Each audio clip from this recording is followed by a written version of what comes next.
കൊച്ചേട്ടന്റെ കത്ത്. വോസിനോ പരിഹാസം പായസമാക്കാം. പ്രിയ കൂട്ടുകാരെ, അർജന്റീനയും കേപ്പ് വെർദെയും തമ്മിലുള്ള ആവേശ പോരാട്ടം അന്ത്യത്തോടടുക്കുകയാണ്. അമേരിക്കയിലെ മിയാമി സ്റ്റേഡിയം 2026 ഫിഫ വേൾഡ് കപ്പിലെ ഏറ്റവും വികാരഭരിതമായ രംഗങ്ങൾക്ക് സാക്ഷ്യം വഹിക്കുകയാണ്. ജനകോടികളുടെ രോമാഞ്ചമായ കാൽപന്ത് കളിയുടെ മഹാരാജാവ് ലയണൽ മെസ്സിയുടെ 5ലധികം ഷോട്ടുകളാണ് കരിങ്കൽ ഭിത്തിയിലിടിച്ച് തെറിക്കുന്നത് പോലെ ഗോൾ മുഖത്തിന്റെ നാനാവശങ്ങളിലേക്കും ചിതറി വീഴുന്നത്. അവസാനം അർജന്റീന കഷ്ടിച്ച് കടന്നുകൂടുമ്പോൾ തന്റെ ഏറ്റവും കൂടുതൽ ബോളുകൾ തടഞ്ഞു തെറിപ്പിച്ച ആ ഗോൾ കീപ്പറിന് സ്വന്തം ജേഴ്സി ഊരി നൽകി ലയണൽ മെസ്സി ആദരിക്കുന്നു.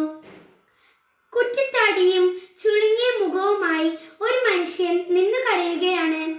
5 ലക്ഷത്തിലധികം മാത്രം ജനങ്ങളുള്ള തന്റെ കൊച്ചു രാജ്യത്തിന്റെ വിലാസം ആകാശത്തോളം ഉയർത്തിയ കളിക്കളത്തിലെ ആ കാരണവരുടെ പേര് ജോസിമാർ ജോസെ എവോറ ഡയസ് എന്നാണ്. എന്നാൽ അയാൾ ഇന്ന് ലോകമെമ്പാടും അറിയപ്പെടുന്നത് കുഞ്ഞു മുത്തശ്ശി എന്ന് അർത്ഥം വരുന്ന വോസിനോ എന്ന ഓമന പേരിലാണ്.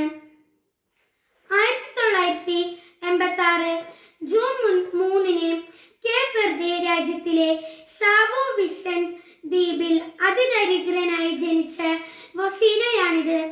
പിതാവ് പട്ടാളത്തിലും അമ്മ കൂലിവേലയ്ക്കും പോയതിനാൽ മുത്തശ്ശനും മുത്തശ്ശിയും വളർത്തിയതിന്റെ പേരിൽ കുഞ്ഞു മുത്തശ്ശി എന്ന കളിപ്പേര് സ്വന്തം ഔദ്യോഗിക പേരാക്കി മാറ്റിയ വോസിനോയാണിത്.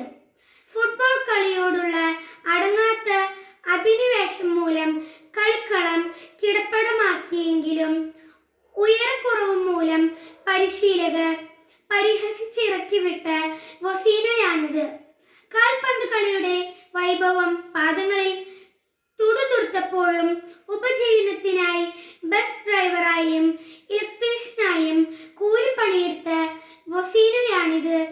എന്നാൽ 20-ാം വയസ്സിന് മുന്നേ തന്നെ 6.3 അടി ഉയരം നേടി ആഗോള മോൾഡോവ, സൈപ്രസ്, സ്ലോവാക്കി, പോർച്ചുഗൽ തുടങ്ങിയ നിരവധി രാജ്യങ്ങളുടെ ടീമുകളിൽ കളിച്ച് ജയിച്ച് 2026 ഫിഫ ലോകകപ്പിന്റെ രോമാഞ്ചമായ സൂപ്പർ ഗോൾ കീപ്പർ വോസിനോയാണിത്.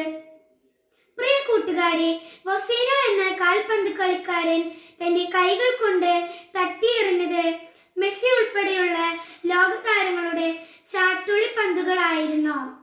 അല്ല.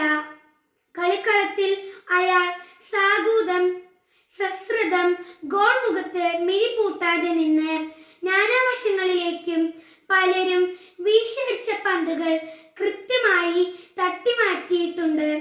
എന്നാൽ അതിനു മുന്നേ തന്നെ അയാൾ തന്റെ നേരെ പലരും വലിച്ചെറിഞ്ഞ പരിഹാസത്തിന്റെയും അപേക്ഷത്തിന്റെയും ആരോപണങ്ങളെ തട്ടിമാറ്റിയിട്ടുണ്ട്. കൗമാരത്തിൽ കളിക്കളത്തിലെ കുള്ളൻ വിളികളെ അയാൾ തെറ്റിത്തെറിപ്പിച്ചു. പൊക്കക്കുറവിന്റെ കളിപ്പേരുകൾക്കൊപ്പം മുത്തശ്ശനെയും മുത്തശ്ശിയെയും ദൈവത്തെ പോലെ അനുസരിച്ചപ്പോൾ കൂട്ടുകാർ വിളിച്ച കുഞ്ഞു മുത്തശ്ശി എന്ന പരിഹാസ പേര് കൊണ്ടയാൾ തന്റെ ജീവിത മധുരത്തിന്റെ പായസമുണ്ടാക്കി. തന്നെ തളർത്താനും പരാജയപ്പെടുത്താനുമായി അരികിലുള്ളവർ വലിച്ചെറിഞ്ഞ അപേക്ഷകൾ അയാൾ തന്റെ പ്രതിരോധശേഷിയുടെ ആഹാരമാക്കി. കൂട്ടുകാരെ, ജീവിക്കാനും അതിജീവിക്കാനും നിങ്ങൾ പരിശ്രമിക്കുമ്പോൾ നിങ്ങളുടെ പരിസരത്തിൽ നിന്നും ഉയരുന്ന പരിഹാസങ്ങളെ പായസം പോലെ രുചിച്ചിറക്കാൻ നിങ്ങൾക്ക് കഴിയുമല്ലോ. ഗാലറികളിൽ ഇരുന്നും കമന്റ് അടിക്കുന്നവർ മേയനങ്ങി കളിക്കുന്നവരല്ല, വെറും കാണികൾ മാത്രമാണെന്നോർക്കുക. നിങ്ങളുടെ വിജയത്തിനായി കളിക്കാൻ നിങ്ങൾ മാത്രമേ ഉള്ളൂ എന്നറിയുക. വിജയാശംസകളോടെ സ്വന്തം കൊച്ചേട്ടൻ.